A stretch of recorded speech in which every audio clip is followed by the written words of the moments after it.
YouTube channel स्वरा Unacademy classes पर।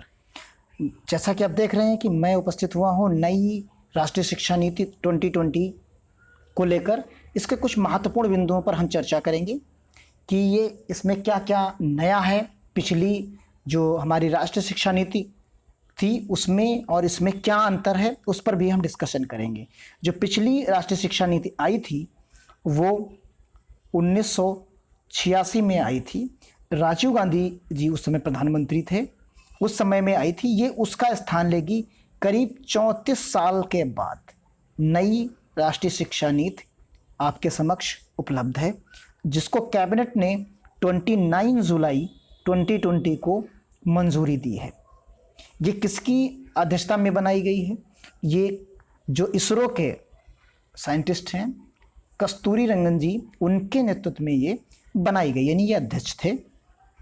अब बात करते हैं इसके बिंदुओं पर, चर्चा करते हैं। देखिए यहाँ पर जो चीज़ है, नई शिक्षा नीति जो हमारी है 2020, इसमें घोषणा की गई कि अभी तक मानव संसाधन प्रबंधन मंत्रालय के नाम से जाना जा रहा था, यानी MHRD के नाम से जाना जा रहा था, जिसका नाम बदलकर अब शिक्षा मंत्रालय कर दिया गया है। देखिए यहाँ पर क्या है कि राजीव गांधी जी जब 1985 में नई शिक्षा नीति पर चर्चा हो रही थी, उस समय में इन्होंने शिक्षा मंत्रालय को बदलकर मानव संसाधन विकास मंत्रालय या ये कर दिया था। इसका मानव संसाधन विकास मंत्रालय हो गया था वहाँ पर, यानी MHRD इसका नाम कर दिया था। ये चीज़ यहाँ पर की गई। अब इसी चीज़ को पुनः इन्होंने 2020 में फिर से वही पुनः नाम कर दिया शिक्षा मंत्रालय। अब ये मंजूरी मिल गई 29 जुलाई 2020 को। अब देखते हैं इसके अंतर्गत क्या क्या चीज़ें हैं। तो सबसे पहले शुरुआत करते हैं विद्यालय शिक्षा से, यानी इसको 4 भागों में विभाजित किया गया है। यानी इसके पहले हम लगातार सुनते आ रहे थे 10+2, यानी कंटिन्यू 10 साल, फिर उसके बाद +2 यानी 11 और 12, यानी इसमें 1 से लेके क्लास 10 तक की बात की जा रही थी। और यहाँ जो ये +2 लिखा हुआ है, इसमें 11 और 12 की बात की जा रही थी। लेकिन अब यहाँ पर चेंजेस किए गए हैं, थोड़े से बदलाव को किए गए। इसको 4 स्टेज में डिवाइड कर दिया गया। ये देखिए आप, तो यहाँ पर जो है, जो फर्स्ट यानी जो आपको 5 दिख रहा है, इसमें प्री प्राइमरी एक स्टेज दिखाई गई है। ये आंगनबाड़ी में चलेगी, ये आंगनबाड़ी के अंतर्गत रहेगी। और फिर उसके बाद +2 यानी इसका जो 3 क्लासेस जो होंगी प्री प्राइमरी की, ये आंगनबाड़ी में रहेंगी।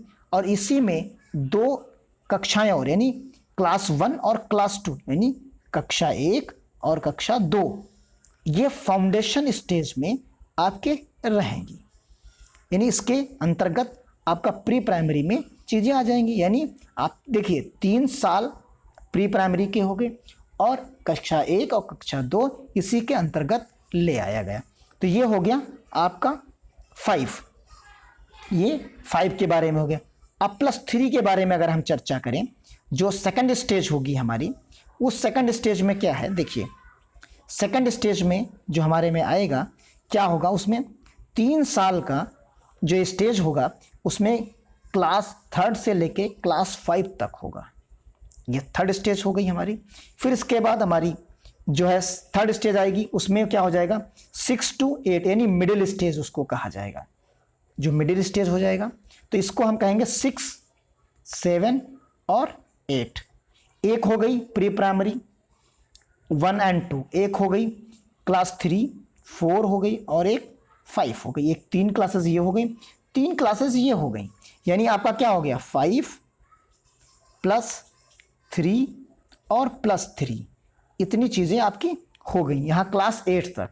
फिर उसके बाद आप देखिए यहाँ पर जो आपको वहाँ पर दिखता है कि 5 + 3 + 3 और +4 की जो व्याख्या है, ये 4 का ये होता है 9, 10, 11 एंड 12। ये क्लासेस आपकी +4 में आएंगी। तो इस तरीके से ही इसको 4 स्टेज में डिवाइड कर दिया गया है किसकी जगह पर, 10+2 की जगह पर 5+3+3+4 के रूप में इसे डिवाइड किया गया है। अब देखिए इसमें सुधार जो किए गए हैं उनके बारे में एक बहुत अहम बदलाव किया गया है जो अभी तक नहीं था। जो विदेशों में जो विकसित राष्ट्र हैं उनमें ये व्यवस्थाएं थी, उस चीज़ को यहाँ पर इंट्रोड्यूस कराया गया है। देखिए यहाँ पर क्या होता है कि आप 3 स्टेज में लेते हैं। आप देखिए 3 स्टेज में, एक आर्ट का स्टूडेंट होता है, एक साइंस का होता है, एक कॉमर्स का होता है।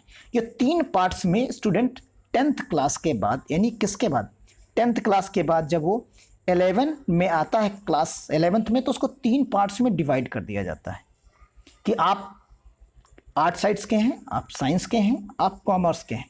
और उसके विषय जो थे, सब्जेक्ट्स जो थे वो निश्चित थे कि यही आपको पढ़ने हैं। लेकिन यहाँ अब इस राष्ट्रीय शिक्षा नीति के तहत ये चीज़ नहीं होगी। यहाँ आपको आज़ादी मिल जाएगी विषय चुनने के लिए। आप साइंस या गणित के साथ फैशन डिज़ाइनिंग या कोई आप हिस्ट्री, ज्योग्राफी, इकोनॉमिक्स, आर्ट, आप कुछ भी कॉमर्स के विषय कोई भी ले सकते हैं। यानी जितने भी विषय तीनों स्ट्रीम में थे वो आप मिक्स कर दीजिए, उसमें से आप कोई भी भाषा के साथ अन्य विषयों का सिलेक्शन कर सकते हैं। यानी अब आप आर्ट और साइंस का जो टैग था वो अब ख़त्म हो गया। यहाँ पर कहने का मतलब ये है। तो ये चीज़ बड़ी सुधार थी यहाँ पर। अब आते हैं ग्रेजुएशन की बात करते हैं। अभी तक ग्रेजुएशन में क्या था कि आपको 3 साल का स्नातक कराया जा रहा था, लेकिन यहाँ जब 3 साल आप पार कर लेते थे, पास आउट हो जाते थे, तभी आपको डिग्री प्राप्त होती थी, अन्यथा आपको कोई भी चीज़ इसमें नहीं मिलती थी। तो लेकिन यहाँ पर एक छोटा सा बदलाव किया गया है। अगर आप 1 साल के बाद ड्रॉप आउट करना चाहते हैं तो आपको सर्टिफिकेट दे दिया जाएगा। अगर आप 2 साल के बाद ड्रॉप आउट करना चाहते हैं तो आपको उसी चीज़ का डिप्लोमा दे दिया जाएगा। और अगर आप 3 से 4 साल में, 3 साल में करते हैं तो आपको डिग्री दे दी आएगी। और अगर आप 4 साल का स्नातक करते हैं तो आप रिसर्च में जा सकते हैं। यानी 3 साल की डिग्री उन छात्रों के लिए होगी जिन्हें हायर एजुकेशन नहीं लेना। यानी अगर आपको सपोज दैट आईएएस बनना जो प्रेजेंट क्वालिफिकेशन है, तो आप 3 साल का ग्रेजुएशन कर लीजिए और आईएएस के लिए आप एलिजिबल हो गए, सिविल सर्विसेज के लिए एलिजिबल हो गए। तो ये चीज़ है। अगर आपको शोध रिसर्च में जाना है, अगर आपको रिसर्च में जाना है तो आप क्या करेंगे, 4 साल को डिग्री वो लेनी पड़ेगी ग्रेजुएशन की। ये थोड़ा सा डिफरेंस यहाँ पर क्रिएट किया गया है जो कि एक अच्छा पहलू है। और एक इसके बाद 4 साल की डिग्री करने वाले स्टूडेंट्स 1 साल में एमए कर सकें। यानी जो परास्नातक है उसको ये 1 साल का, जो 4 साल का इधर करेंगे और प्लस 1 साल का अगर आप करते हो तो आपकी पीजी कंप्लीट हो जाएगी। इसी चीज़ को इन्होंने कहा है कि 3 से 4 साल degree, multiple entry and exit system. यानी आप जब चाहो, जिस ईयर में चाहो तो आप एग्जिट कर सकते हो, आपको उतना ही माना जाएगा। आप यहाँ से दूसरे सिस्टम में भी जा सकते हैं और इस चीज़ का क्रेडिट ले सकते हैं। ये भी चीज़ें हैं। यदि एक एग्जाम्पल के तौर पर समझिए, यदि कोई छात्र इंजीनियरिंग कोर्स को 2 वर्ष में छोड़ देता है तो उसे डिप्लोमा प्रदान किया जाएगा। जैसे आप बीटेक कर रहे हैं तो आप बीटेक 2 साल करिए, छोड़ दीजिए, तो आपको उसकी जगह पर वो डिग्री ना मिलकर आपको वो उसका डिप्लोमा मिल जाएगा। यानी इससे इंजीनियरिंग छात्रों को बड़ी राहत मिलेगी। 5 साल का संयुक्त ग्रेजुएट मास्टर कोर्स कहलाएगा। अगर आप कंटिन्यू 5 साल का कर लेते हैं तो आप जो है मास्टर डिग्री आपको कंप्लीट उसी से मिल जाएगी। और यहाँ पर एमफिल को समाप्त कर दिया गया है, यानी खत्म कर दिया गया है। यानी एमफिल अब नहीं होगा। ये चीज़ इसमें बताई गई है। अब आते हैं बीएड पर। बीएड इंटर, यानी आप क्लास 12th पास करिए, 4 साल का बीएड आप इंटीग्रेटेड कर सकते हैं। अगर आपने स्नातक कर लिया तो आपको 2 साल का बीएड करना होगा। अगर आपने पीजी कर रखी है तो आपको 1 साल का बीएड करना होगा। इस तरीके से अगर आप टीचिंग लाइन में जाना चाहते हैं, ये एक बदलाव किया गया है यहाँ पर। और उसके बाद चीज़ें बताई गई कि यूजीसी, अभी तक आप सुनते हैं एनसीटीई और एआईसीटीई जो कि रेगुलेटरी बॉडी थी, ये सारी के सारी आप ख़त्म कर दी जाएंगी और इनकी जगह पर एक रेगुलेटरी बॉडी बना दी जाएगी जो इन सब चीज़ों को देखेगी।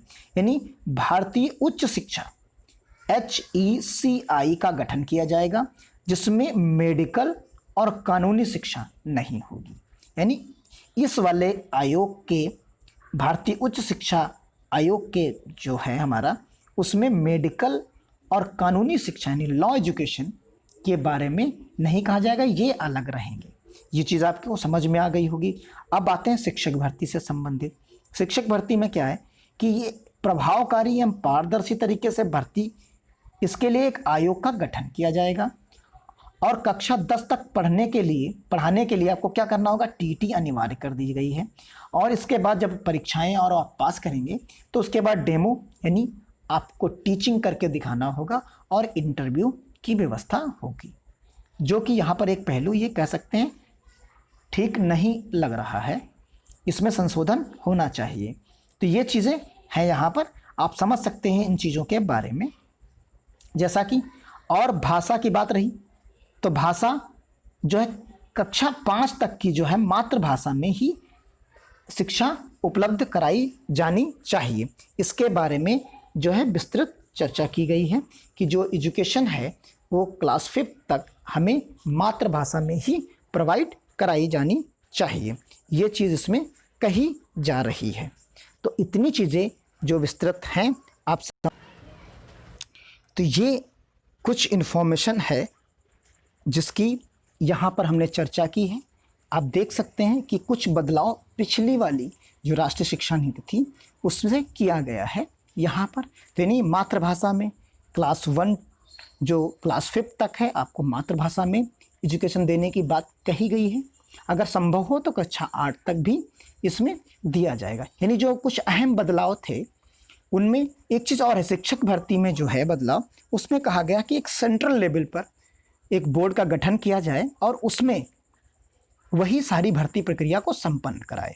यानी एक ही जगह से किसी भी स्टेट में या कहीं भी पर हो तो वहीं से परीक्षा का आयोजन कराकर और सब कुछ कार्य पूर्ण किया जाए जिससे पारदर्शिता आ सके। तो ये कुछ चीज़ें थी जिनके बारे में महत्वपूर्ण चर्चा करनी थी, जो हमने आपको महत्वपूर्ण बिंदु बताए हैं। इस पे आप इसको रिवाइज करके भी देख सकते हैं, समझ सकते हैं। थोड़े से कुछ बदलाव हुए हैं और वो अहम बदलाव हैं। मिलते हैं अगले वीडियो में इसी तरीके की इन्फॉर्मेशन के साथ। आपको अगर वीडियो अच्छा लगा तो शेयर करिए, लाइक करिए और हमारे चैनल को सब्सक्राइब